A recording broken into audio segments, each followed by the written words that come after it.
Welcome to our YouTube channel. Today we'll guide you through the process of removing a theme from Google Chrome. Themes can customize the look and feel of your browser, but if you want to go back to the default Chrome theme, we've got you covered. Let's get started. Step 1. Begin by opening Google Chrome on your computer.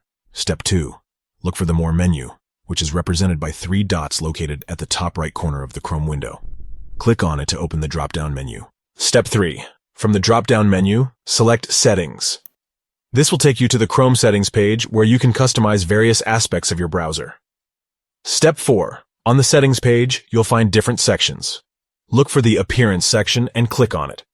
Here, you can modify the visual settings of your Chrome browser. Step 5.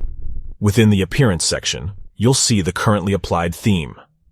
To remove the theme and go back to the default Chrome look, click on the Reset to Default button next to the theme's name. And that's it. You've successfully removed the theme from Google Chrome. The browser will now revert to the default Chrome theme. Removing a theme can help you freshen up your browsing experience or troubleshoot any issues you might be facing.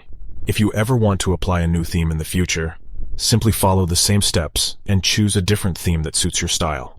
We hope this tutorial has been helpful in guiding you through the process of removing a theme from Google Chrome. If you found this video informative, please give it a thumbs up and consider subscribing to our channel for more helpful tutorials. If you have any questions or need further assistance, feel free to leave a comment below and we'll be more than happy to help you out. Thank you for watching and happy browsing.